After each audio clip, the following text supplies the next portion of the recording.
would it be smart to, pray about the person or manifest the person that you're looking for? Become the person that you're looking for instead. Okay. But because of the really extreme feminist culture that we've had, it's caused the dynamics of relationships to change. A lot of women are in this like boss babe mentality. I don't need no man, like hyper independent. And at the core of a man's desire is to be needed. You're that women? I'm just kidding.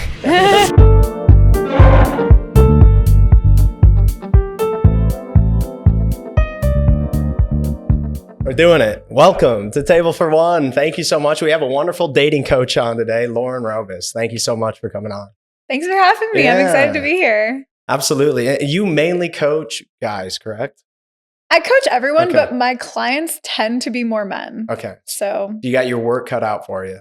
I do. But I love working with men. They're great. Yeah, they're good. Hey, okay, I'm going to ask, start off by saying just the stupidest question in all of... There are no stupid questions. Okay, perfect. Oh, you haven't been to Table for One before. You're right, I haven't. Maybe I'll take that back later. Women don't like when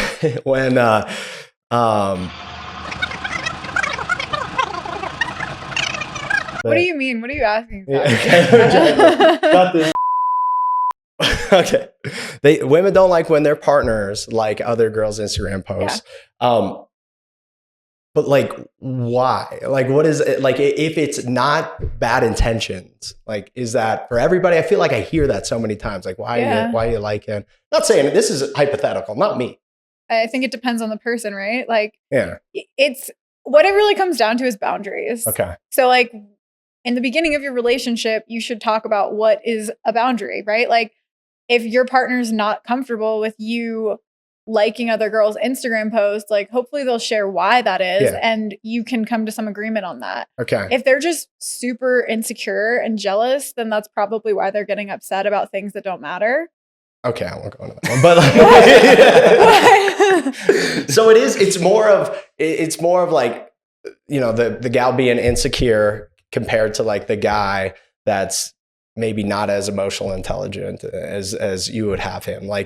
There's insecurity there, or what's the it really, well, I think it depends on the person, right? Yeah. Some people, again, not me, this isn't my if you are in a healthy relationship where you trust your partner, are you really going to be going out and looking at every single person that they're liking on Instagram? Yeah. That doesn't seem like a healthy behavior to me in the first place. Yeah. But if you're doing that, you really need to sit back and think about why you're doing it. Yeah. Is it that some need you have isn't being met by your partner? Is it that there's something about them that you don't trust?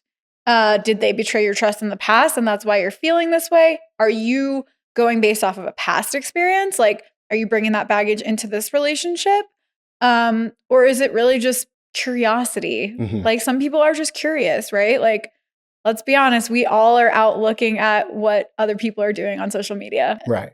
I'm not liking random Instagram models photos or anything or this hypothetical guy is not liking random Instagram models. Unless they're really pretty. No. Now that is something though. If it is the Instagram models thing, that is a thing. If you follow a bunch, if your boyfriend follows a bunch and then you're okay, well, why though? Right. Yeah. And that's a reason for you to get upset, right? Yeah. As a partner, that could be a boundary, right? But again, it's let's have these conversations in the beginning so that we can be proactive instead of reactive. Yeah. Wow. Damn. That's good advice, folks. Can we hear your views on the effects of social media and dating apps on dating? Yeah. The dating world? Yeah. So I would like to speak more to dating apps specifically because they are lumped together, but they're still a little bit different. But I think dating apps can be great. They can be great for increasing your dating pool and meeting people that you wouldn't otherwise meet in real life, right? Mm-hmm. But there's a caveat because the dating apps really do change your brain chemistry. They give you the false perception that there's all these other options out there when there really isn't. Because let's be honest, we all have a pretty small pool of what we really know we want and need. And so even though it may appear that there's all these options, the likelihood that those options are actually going to be for you are slim. So when you're on there swiping constantly, your brain is kind of it goes in line with the grass is greener mentality, right? It's like, like this person's great, but like there could be someone else out there. But you don't want to approach it like that. So when you're using dating apps, you have to be really self-aware if you start to notice yourself getting into that habit of like, I've met someone great, but there could be someone better out there. Yeah. Well, what do you, because that was my next question there. Like what advice do you have for somebody that has the grass is greener mentality? You know, I mean, how do you get out of that, you know, kind of toxic trait? Yeah. So the grass is greener mentality in general is going to be stemming from a number of different things. One is fear of commitment. So if you essentially have like maybe short-lived relationships where you're kind of like on to the next one, it prevents you from having to go very deep with one person. So a lot of times that's coming from like fear of intimacy, fear of vulnerability. So, you know, what you really want to do is confront that pattern. It's like, what is it that I am keeping myself from by finding like an actual long-term relationship? Why am I always jumping from like one person to the next? Or why am I always looking for the next best thing? It's because you're like deeply afraid of commitment. So that's one pattern. Trying to think what was the other one that I was going to mention. So, I mean, they all really stem from like the same thing, but also it could be your attachment style too. Yeah. So if you tend to have a more avoidant attachment style or like a disorganized attachment style, it's back to that kind of fear of intimacy. So it's like, yeah, I can like have these short-lived experiences, or I can just kind of date one person onto the next, and then I don't actually have to go deep with one person. Yeah, and it almost like there might be a couple things that you don't like about the person, or like, oh, we just don't fit right, and you start speaking that in, and it kind of deteriorates the the relationship there, and then before you know it, you're kind of like separated instead of just working on those things together. Yeah. So exactly. Yeah. And the other thing is I think a lot of people aren't being intentional about dating. So what I mean by that is like, they think they know what they want. They think they know what they need, but they're not actually very clear on that. So you need to know what compatibility is for you. You need to know what your deal breakers are. You need to know what your must-haves are, because that's what's going to hold you accountable in the dating process. That way, when you say, meet someone great, but you're worried there could be someone better out there, you can check yourself and be like, let me take a look at what I know I need and what I know is a deal breaker. Does this person measure up? If they do, then why am I willing to say goodbye to this person, right?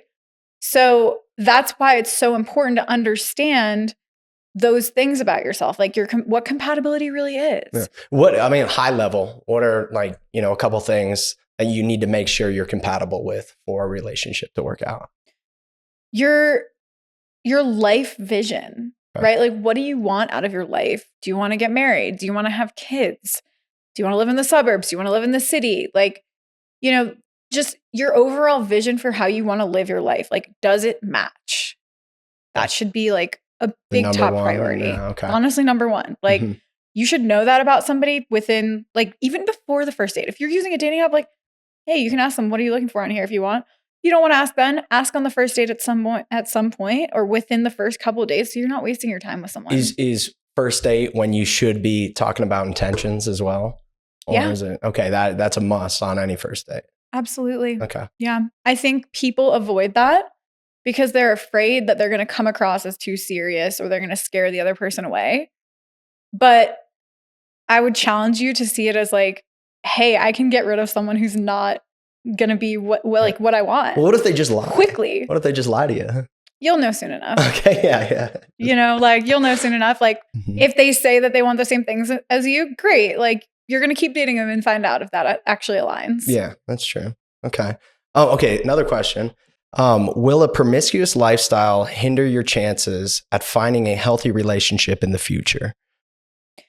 So this is kind of a two-part question. So your past does not necessarily dictate your future. And what I mean by that is like, no one should be judged by their past. Like, just because you may have been promiscuous doesn't mean that you aren't going to be capable of having a healthy, committed relationship.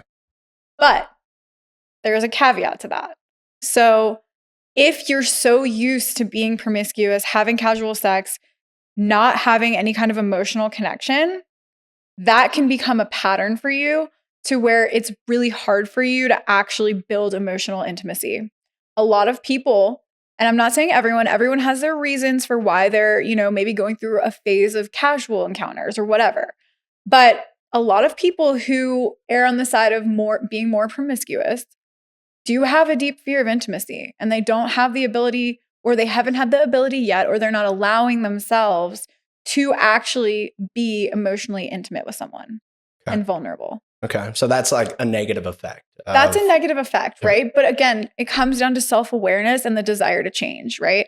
If you are like, I'm ready, I want to meet my person, I may have been promiscuous in the past, but I am like ready to let that go, and you are willing to do the work and like be self-aware enough about how these patterns are showing up, then you can, of course, be in a healthy, committed relationship. Okay. Yeah. So there might just be a little bit harder to change, but right. there are, okay. The relationship that you want is in the work that you're avoiding. Okay. Yeah. Do people that have had that past, is there like a higher rate of divorce in marriages? It's a good question. I don't have the answer to that, but there is a BYU study I saw. I don't have the exact data, but it's like the divorce rate for people who have slept around in the past is significantly higher. Are you slut shaming? No, I thought that study was very interesting. And I'd be curious to know how many of those people committed infidelity. Yeah. Because I would think that if you've had a promiscuous past, you tend to view sex as a more novelty thing. And if you're not getting that novelty, then you would maybe swing to being infidelity or whatever, Okay. Maybe. But that's a very interesting question. Probably the grass is always greener, kind of still stuck in their head. But, yeah, those are the patterns that like if you don't work through those, they're probably going to show up again. Okay. Yeah. What's the number one reason people stay in an emotionally abusive relationship? Trauma bonding. Okay. Yeah. So what happens is when you're in this cycle of like love and abuse, or really high highs and really low lows, your nervous system gets addicted to that. So it's like an addiction. And it's really hard to get out of that once you're already in it. So people just a lot of times don't have the awareness to know that they're even in that cycle. But I would say that if you feel dysregulated more often than not in your relationship, that's a cause for concern. And you should really take a step back and look at the relationship and really think about whether this is a healthy relationship. Okay. Well, I feel like sometimes like you get in a relationship and there's people out there that are so used to those ups and downs and like almost causing some of that just so it feels normal again, or like that's what they're so used to. And I mean, what's the workaround there if you have somebody that's not used to that and somebody that is used to that? I mean, it's going to come down to like whether the person has actually done the work or not. Yeah. You know what I mean? It's like, do they have the awareness to know that they are, doing that? Or are they just like doing it because that's what they enjoy? Like, we don't really know the intention behind it, but like you have a healed person and an unhealed person together. It's not that it can't work, but it's that one person that's unhealed really needs to build self-awareness around how they're showing up in the relationship and being willing to work through it. Okay.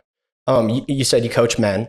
Is there a male loneliness epidemic? I mean, do you coach a lot of people that have that problem, or is that kind of just bullshit? I think there is. And this is a tricky topic because of some of the things that I have seen. It gets warped kind of, right? Yeah. So I'm happy to share my thoughts on this. I'm sure it will ruffle some feathers. Ruffle away. But I just want to like preface this, that before I say what I'm about to say, I am not by any means an anti-feminist. Okay. You're not a woman hater. I believe in equality. I believe women need to have good opportunities too, and they should have great jobs and careers and all of that. But it has gotten too extreme.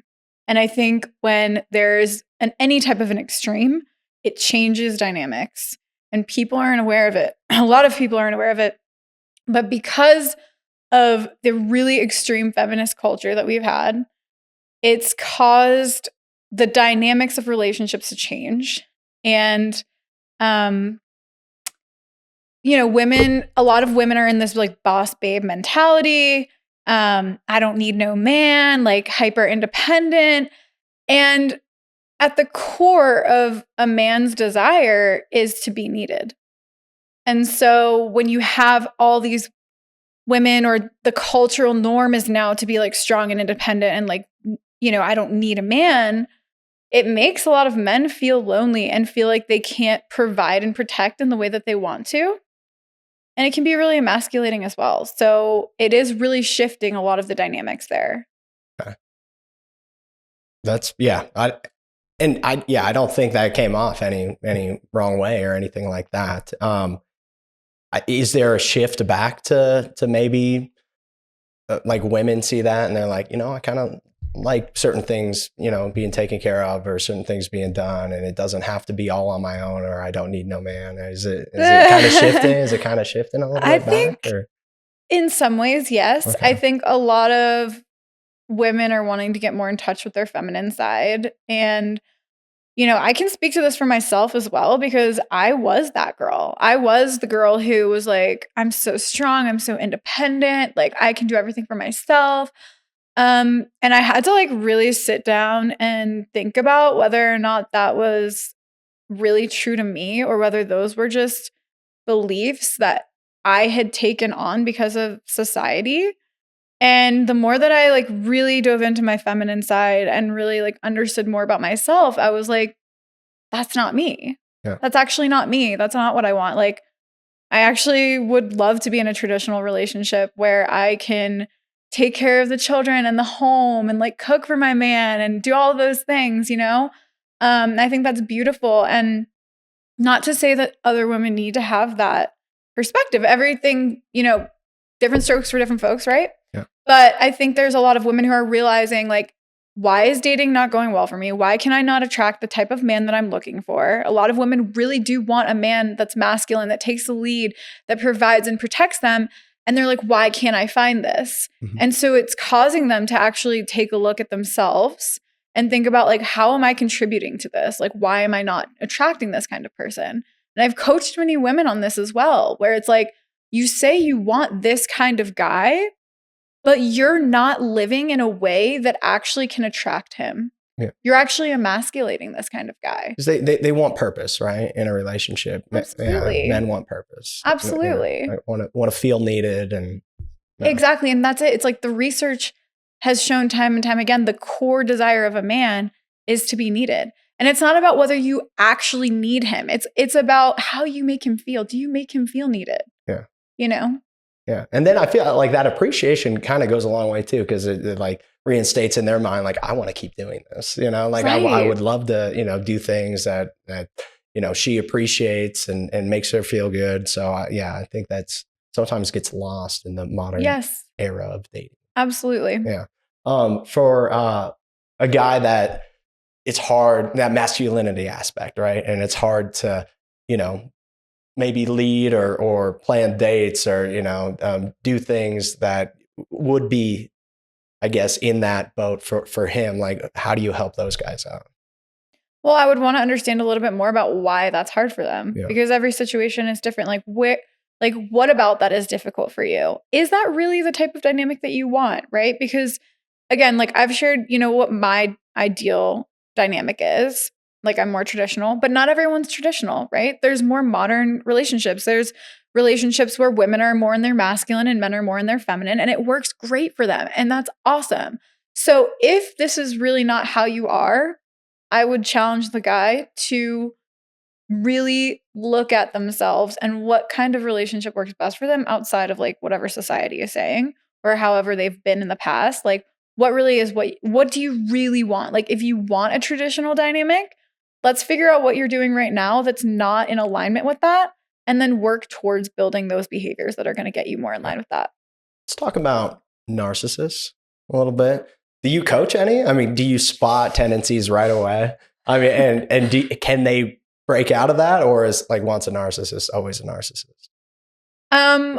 Honestly, I don't really coach narcissists. Okay. So can you tell right away, or do they even come to coaching? They probably don't even look for help. It's interesting. Like, I vet people before I coach them to make sure they're coachable. Yeah. And most of the men that are attracted to me and working with me are very emotionally intelligent. So I haven't had a lot of men even come to me that are narcissists. But that term gets thrown around a lot, a little more than it should, I think. And I just want to be clear that there is a certain level of narcissism that's actually healthy. Okay. So in what? Like in driving? There's a certain level of confidence that comes along. I'm not saying that it's good to be a narcissist, but there's a certain level of confidence that sometimes can come across a little bit narcissistic. Sometimes I wish I had a little more of that in me. I'd just be like, what I'm doing is great all the time. Right? Like I go to bed and, and I sleep soundly and I'm not thinking about all the stupid shit I did all day. Right. Yeah. So I don't really coach narcissists, but like if I had a narcissist in one of my, coaching programs or something like that, I would still deal with them in the same way that I would coach anybody. It's like asking them the right questions, helping them to like see how maybe their actions are contributing to their relationships, and just building more self-awareness. Yeah. Another question I want to ask, and I think like not a lot of people talk about it, but like I hear from so many people like, dating is so bad in Denver. Like, I'm never going to find a man here. This might not be my place. And I think like words have a lot of meaning. And so like the more you speak that in, it's probably not going to happen for it, So like, what does your mindset have to be when you're, looking for your partner? Yeah, I love that question. I want to address the first part of what you said first. So just so you know, whoever is listening to this podcast, I have coached people all over the world in many, many different places. And I have yet to meet someone who has said that dating is good where they live. It is not about where you live. I will tell you that right now. There's, of course, flavors of where you live that can be a little bit more prominent. But at the end of the day, it's our culture. It's just the way that people go about dating, the way that people go about commitment, all of that. It's harder these days. It's more challenging. So it is going to be like that most places. But so it's not just Denver. Yeah. Just want to be clear about that. Your mindset really does have a lot to do with it. And if you're approaching dating from a place of feeling burnt out or like negative, that's a really good sign that you need to put it on pause. And you need to work on your mindset and your belief systems, because you're right. Like, you're going to keep attracting negative experiences if you're going into it with a negative mindset. If you can like take a pause, work on rebuilding your mindset, having belief in your own success is half the battle. Yeah. So agreed.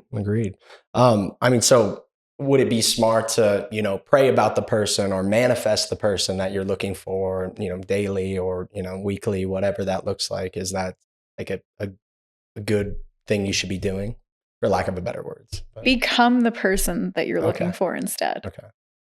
Like, if you can start building a life that you love, where you wake up and you're happy most days, right? Yeah. Build a life you love, build a positive mindset, belief in your own success, you're going to attract that person. Okay. Like, obviously, eventually you do need to like put effort in. Right. But it's more about like your attitude and your beliefs that are going to really draw that person to you. Okay. If you want to go practice manifestation, do it. Why not? Go have fun with it. Yeah. But like, you also need to be the person that you're expecting as well. That doesn't mean like, every single quality like is going to align, but like you need to like be willing to look at yourself and say, do I have most of what I'm actually looking for? And if not, then go out and work on those things. So Isaac should stop drinking at 12 on a Saturday?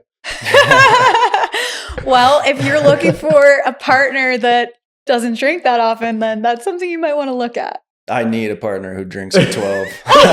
Then you know what? Stick with it. If it's working for you and that's what you want, there we go. Yeah, that's like, I've come to the realization you can't have two alcoholics in a relationship. You can't have two partiers in a relationship, because then you're at the bars. You're just every enabling night. Each other. Yeah, like, oh, maybe we should go get a drink. And you're like, fuck, all right. For somebody that can't say no, but you need somebody to kind of maybe calm you down a little bit, or just stop drinking. That's also, you can always do that, the healthy route, or you can have somebody yell at you. Balance. Like I said, like extremes are never good. Just learn how to balance, have balance. So, okay, I know he asked about the social media thing. I had kind of a question that went off of that, but do you think social media today has influenced an era of unrealistic dating standards for like a partner? Because they see these people out there with, money, height, social status, looks, all of that. Do you think it's just kind of warped it? Yeah, I definitely do to an extent, because people only post what they want to post, right? So it's like you can go on someone's Instagram and they have these like beautiful photos and they look so happy and like they look like they have the perfect family and all that stuff. And it's like, but you actually have no idea what's going on in their relationship. And a lot of us, I'm sure, have friends who do this, right? And we know what their relationship's actually like. And it's like Instagram versus reality. Right. Like, yeah. But to your point, it's like, yes. And people see that and they're kind of romanticizing the ideal relationship, which like we all do it, right? But it definitely isn't helpful. Right. Well, and then like, because on dating apps, like you were saying, I feel like women get so many more likes and matches on there than guys. There's only like a certain, percentage of guys that, and they have those things or portray like they have those things. So I think that's why it's, harder, and maybe people like feel put out just because they're not getting those likes and all that stuff. And so I don't know. I think that's probably not the best for society as well. Yeah. I mean, social media has just made everything completely different and not really for the best, if I'm being honest. Yeah, Isaac rented a Lambo and then put it on his Insta and said, new whip. I couldn't even afford to rent a Lambo. It's like $100. Oh, okay. No, I don't know. It's a good idea. Oh man. Okay. I guess, so like I watched the videos. It was like low self-worth, and like, how do you, if a guy, like, what are the tendencies? Because you could see, or you can watch what people do with low self-worth, and it doesn't, like, you would never know, right? But like it comes through as maybe being a player or anything like that. Like, what are some of those other tendencies that you could like watch out for of somebody like low self-worth, like low self-worth? Low self-worth, yeah. Some of the like red flags that I've noticed that you really have to be aware of early on is like if someone says you're too good for me or I don't deserve you.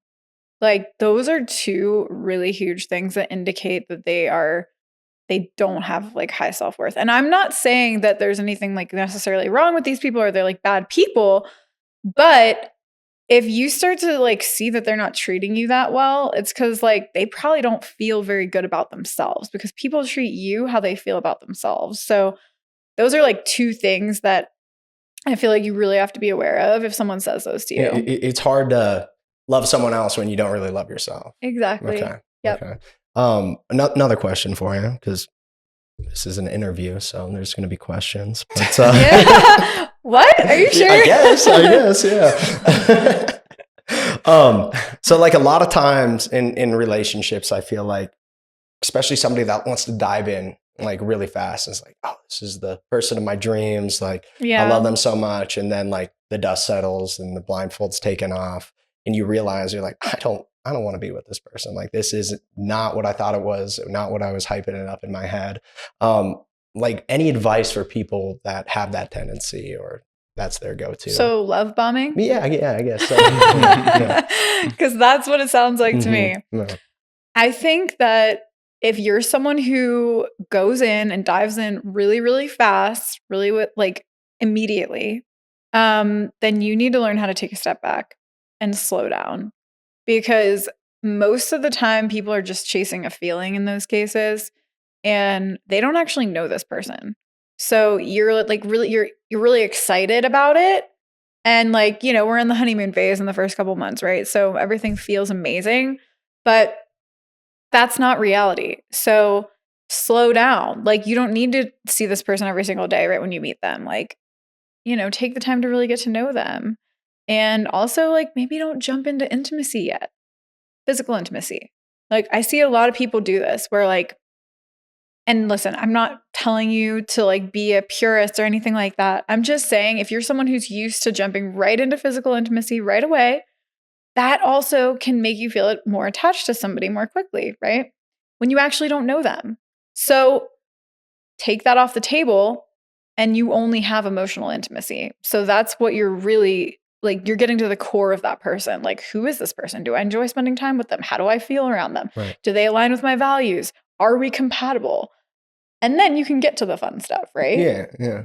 It kind of muddies the waters, first. And It then really does. It's yeah, and not me, but a hypothetical guy, like if you're sleeping with somebody on the first night or whatever, it's like, I think for guys it's easier to be like, oh yeah, maybe on to the next. But like if like the longer relationships that maybe I've had in the past, like I waited a couple months, 2-3 months and I got to know the person and I really liked hanging out with the person. And so it just ended up working out a little bit longer than maybe, hypothetically. But exactly. And that's what I'm saying is like most people, like they just jump in way too fast. And it's like, if you can build the emotional connection first and know that like, actually this person's aligned with me in like pretty much every way. We haven't maybe gotten to that part yet, but like, I'm sure you're still going to kiss them and stuff. You're going to tell if you have some chemistry, right? Then you're going to have a way better chance of like this actually working out. Just take your time. Like people are in such a rush, but if you're just willing to take like 2 to 3 months to like get to know someone, then you're probably going to save yourself from a lot of heartbreak later. And we'll get to the heartbreak stuff here in a second. I got a couple more questions here, but when coaching men, like what are the biggest issues that always come up? What are the biggest issues? I mean, there's so many because everyone's different, Is there like one that's very prominent? That's very prominent. We're simple creatures, or I would say it's really interesting because like a lot more guys that I've seen recently are having a hard time with that like masculinity piece of like being very decisive, like planning the dates, like knowing the right level of communication for what they're wanting. And so I've seen that a lot more recently, but like I said, it's really just everyone's different. Yeah. There's not just necessarily like one thing. But I mean, I think the other piece is like a lot more men really do want deep relationships. Like they really want relationships. And I see so many women complaining like, oh, all men just want sex or like, they never want to commit and blah, blah, blah. And I'm just like, that's just so not true. There's most men like want relationships even more than women a lot of times. And I think they're just very misunderstood. And I would also challenge the women out there that feel like they're attracting those kinds of guys. Like, why are you attracting those kinds of guys? Hear that, women? I'm just kidding. Sorry, this isn't. Usually, it's a man-hating podcast, but we're just a breath of fresh air. Yeah, it is a breath of fresh air. I love men. I'm an advocate for men, like through and through, and I love women too. But I've been on the other side too. Like I'm telling you all these things because I did everything wrong. I was on the other side of everything, and I had to deconstruct all of my own beliefs and figure out what actually works. And so that's why I share these things. And a lot of women might not like it, but if it triggers you, then there's something there and maybe you should dive into it. How would you coach a guy? Let's say, he's got a lot to offer. He's funny, loyal, honest, ambitious, but he's got zero game. You talking about yourself? Maybe. To be honest, I think it's great that they don't have game. Game is a game. Like it's not authentic. It's not who you are. So that's not something you should be doing. I would say there's a certain level of like dating is a skill at the end of the day. Okay. Like none of us are just born with a good dating skill. I mean, maybe some are, but like you kind of have to learn, right? So maybe like you're just not doing a great job of selling yourself in an authentic way, or you're not engaging in the right types of behaviors that are going to attract the type of person that you want. And so we work on that, or we work on, building your confidence with dating a little bit more, which again comes with trial and error, right? Experience. So yeah, I would be happy that you don't have game. Nice. Wait, we are talking about you? Just Sure. I think. Wait, what were all those things that you gave yourself? Funny, ambitious? What is that all about? Just kidding. He is all of those things, ladies. Oh, that one took a turn. That's not all right. Okay, before we get into dating stuff, like breaking the chain of toxic partners, it's I've heard a lot of people say, I pick badly. I have a bad picker. And so, but you're used to that. It's like the devil, So is it like, how do you get out of that? Yeah, I mean, again, I think this is going to circle back to like one of the first questions you asked me. It's like, what is compatibility for you? Yeah. Like, what do you need? What are your deal breakers? Like, look at your past relationships. What worked well? What didn't? What needs did you get met? What needs didn't you get met? What do you know that you absolutely need to be fulfilled in a partnership? What if you just like the bad boys out there, Like I say, it was a gal, it just likes the bad boys. Well, it's like, do you love yourself enough to like walk away from that? Like, It's like, yeah, you can go have fun with the bad boys, but if what you're really wanting is like to get married and have a family, like, are you ready to let go of that? Like, just so that you can actually call in what it is that you want. And that's going to require some work. And a lot of people don't want to do the work. So they're just going to keep attracting the same thing over and over again. But you don't change something, then it's your fault. Yeah. You start working overtime on the work there. There we go. So we'll get into the breakup stuff. Mainly a breakup coach. Well, like not mainly, but like that you do work with a lot of that. Yes, I do. I do have a sweet spot in my heart for people that are going through breakups. Okay. Yes. No contact. Is it a must after a breakup? And if so, why? Yes, it is. And there's a caveat. If you have a co-parenting relationship, you can't do no contact. Most of the time. So you have to do a modified version. But no contact is extremely important because it's like you need to have that space for yourself to heal. If you have any kind of interaction with that other person, it's going to prevent you from moving on. And it's going to take you, longer if you still have kind of like communication. Every single time you see that name pop up in your phone, every time you see a picture on Instagram, whatever it is, it's going to set you back. And so like, you don't need anything setting you back in your process of healing. And that's not selfish. It's not selfish at all. And what if you and your ex commit to no contact and one of them keeps reaching out? Then they're violating a boundary. And you have to be clear about that. I recommend blocking when you're going through a breakup on everything, because then you don't leave room for that to happen. Now, there are instances where people go off the hinges and create all these extra Instagram accounts and new phone numbers and whatever, and they freak out. Hopefully that doesn't happen to you, but it prevents most of that from happening if you just block everyone. Is it ever a good idea to get back with an ex? I mean, I think it can work at times, right? Like, I wouldn't say that it's an absolute no, but like a few things need to happen for that to actually work out. So I always recommend, if like when you break up with someone, like give it at least 3 months of no contact, like full on no contact.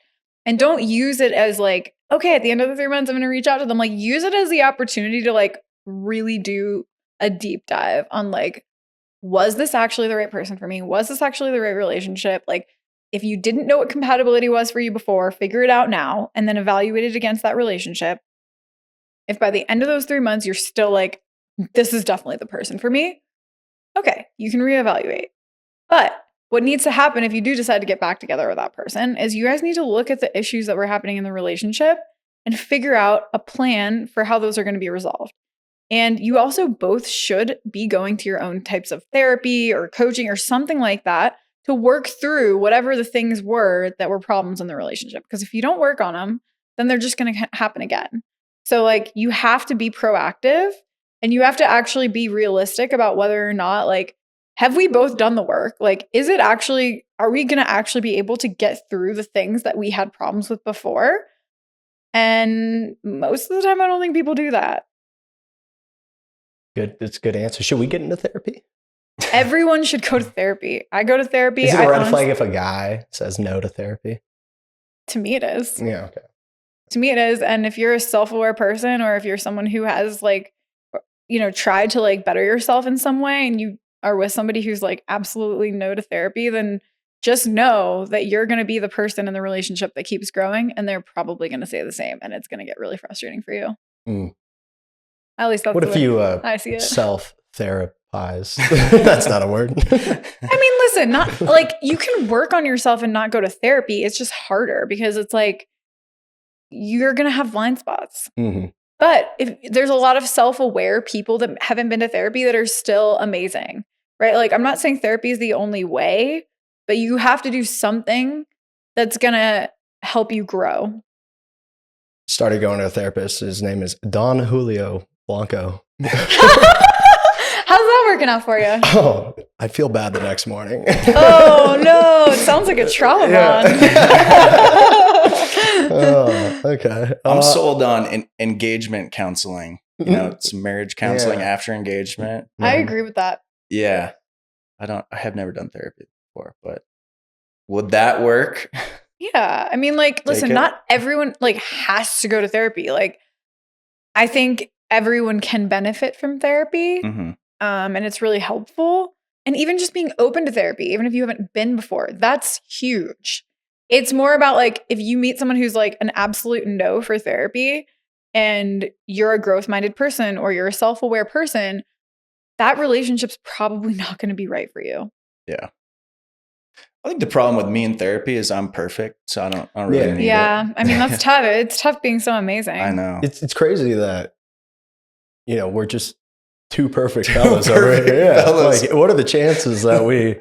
I know. That's crazy. I'm the only imperfect person in the room. Wow. Yeah, we should be coaching her. Yeah, maybe I need you guys coaching me. The worst advice ever. I mean, I'd become an alcoholic apparently. It's hard. I have too many drinking jokes on here. I think it looks bad. Yeah. Does one sex move on faster after a relationship, or it just depends on the person? It's a great question. I will say, every experience, every person is different, but women tend to move on faster. Here's why. Women are typically more in touch with their emotions. They're going to feel it immediately. Obviously, again, I want to say every person's different, so not everyone's going to be like that, but this is the majority. Women typically feel it immediately, and then they move on faster as a result. Men, not as connected to their emotions. Usually, they're also engaging in avoidance behaviors. So they're doing things to avoid feeling it, whether that's casual sex or hookups or dating immediately, drinking a lot, whatever it may be. A lot of men tend to do that first. And so as a result, usually women will move on more quickly. It's good to know. Hey, sometimes guys give guys bad advice. After a breakup, they say, hey, why don't you just go out? Like, I would never give this advice, but they say, go out, sleep around, get it off your mind. I think it's bad advice, but why is that a bad idea? Well, again, because that is avoidance behaviors, right? So like if you go do that, you're just prolonging your healing process. And then my guess is that you're going to feel like crap after, honestly. And if you don't, then you're really, really good at avoiding. Yeah, like, really good at avoiding. An issue. And that's even more concerning. Yeah. Is there anything good about a rebound?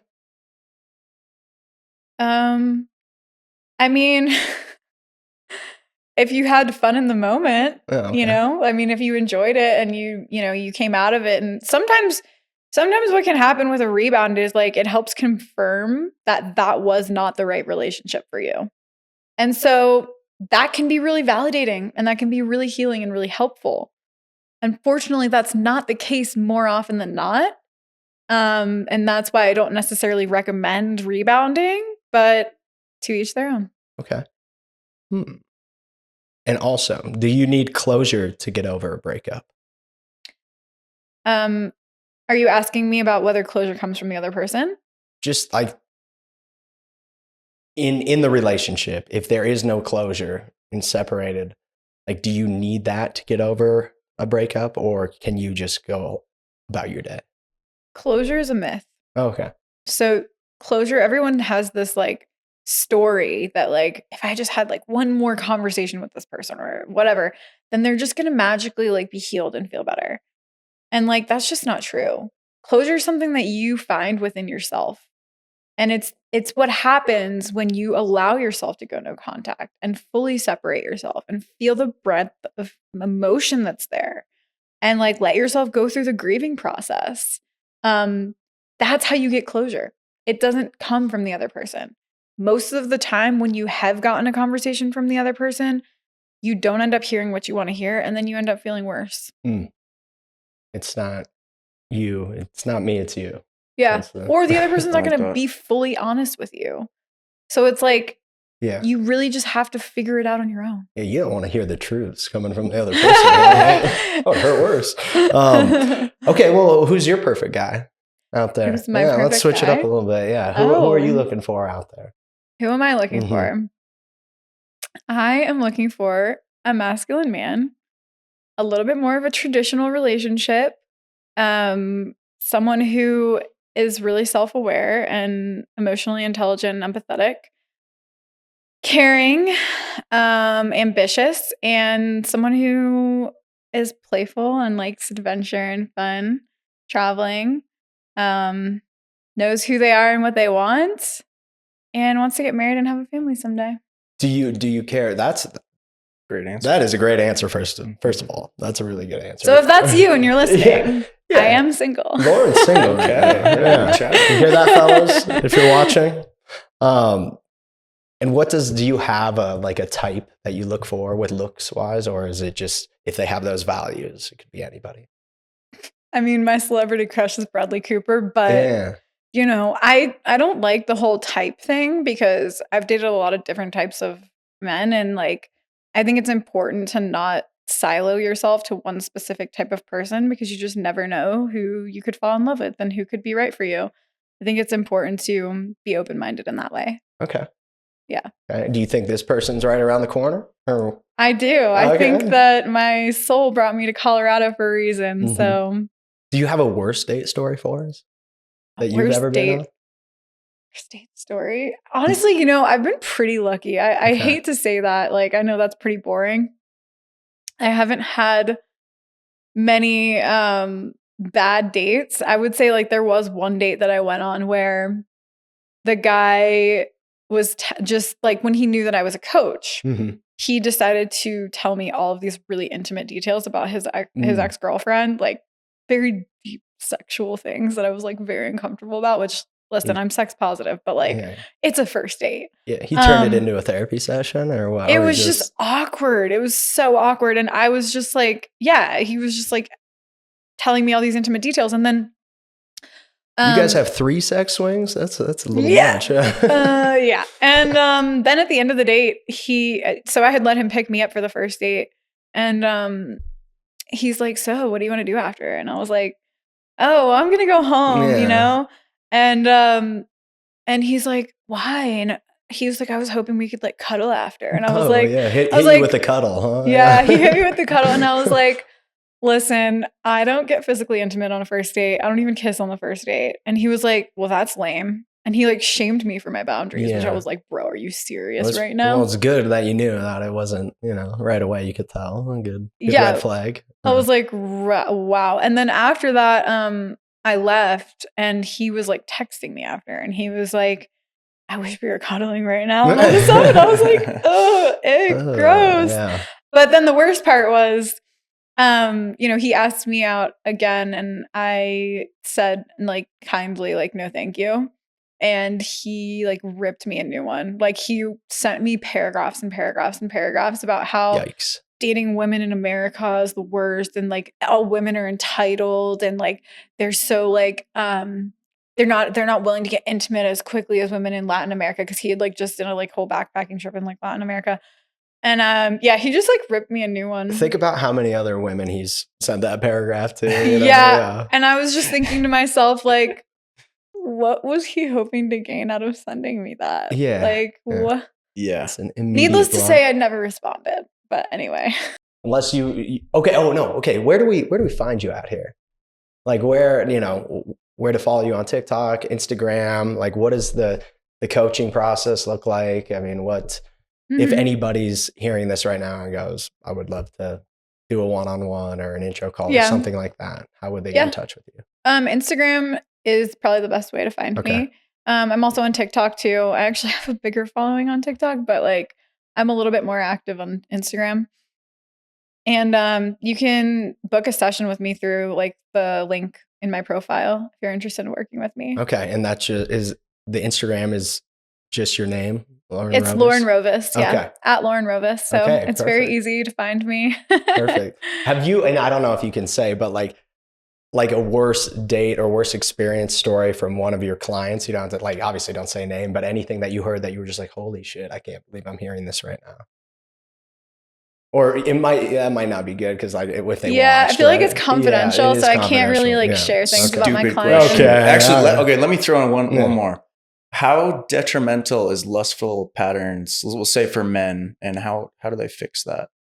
Lustful patterns, as in like being promiscuous, like porn, like sleeping around, just being obsessed with the lust, and porn too. That's a good. Well, porn can like desensitize you to regular sex. I've seen a lot of men develop ED just from porn alone, where like they do have a beautiful like emotional relationship with their partner, but like they can't satisfy them or they can't even like perform because of porn. So like that can be a real thing if you watch it too much. Obviously everything in moderation, right? But the other question you had was like about what, like sleeping around and how to get away from that. I mean, I think for if that's really your issue and you really want a relationship, you have to take that off the table for a while. Like you should be celibate. And at least for a couple months of dating someone so you can build that emotional connection. I'm not saying it's going to be easy, but that's how you're really going to be able to like know whether or not this person is right for you, and you can break that pattern of just sex as casual. Yeah. Nice. What about guys that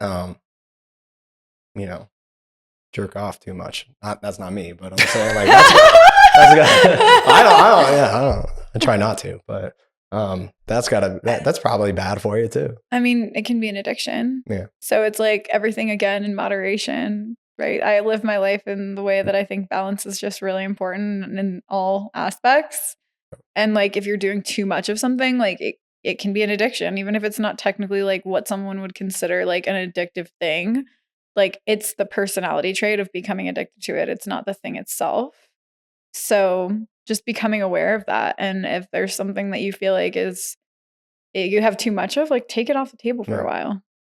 Isaac's always got his door locked. I'm trying to get in. I'm like, what are you doing in there, buddy? What are you doing, bro? I'm just watching Netflix.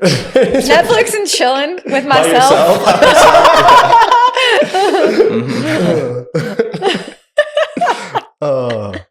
Can I tell the story of the like we were in middle school and we went to his house and Isaac was not doing that. He didn't give you a yes, by the way. Did you get a yes? He's gonna say it anyway. Consent is important. Okay, sorry, but it was funny because he wasn't doing it, but like we all. Like it was like after basketball game or whatever it was, we were hanging out at his house and he had like tissues and lotion next to his bed and all the guys were like, what's going on here, buddy? Which I feel like it's a very normal thing to have around the house.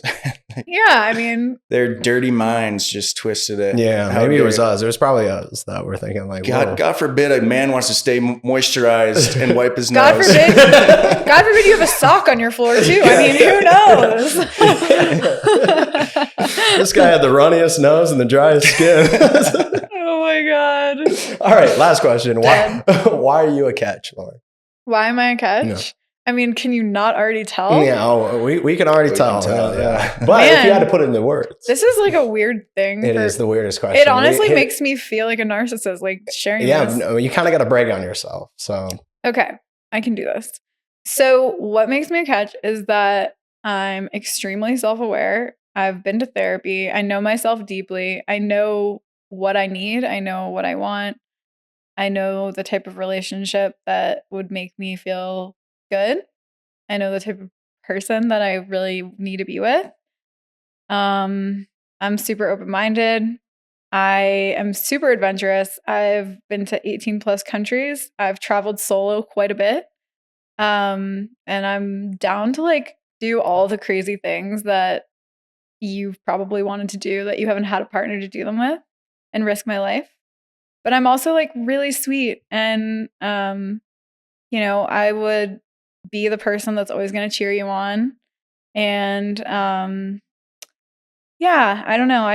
I'm highly curious. I'm empathetic, and I'm very loyal.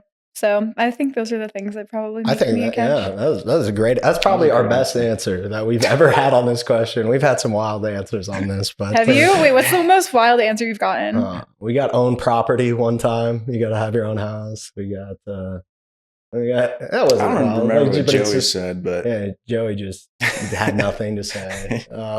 Yeah, just, you know, like some stuff you're like personality wise, or like, you know, why you'd be a good partner and stuff like that. And other people maybe take that question a different way, like maybe material things or whatever. But yeah, we usually can get a good answer out of people when we align it that way. Yeah. So yeah.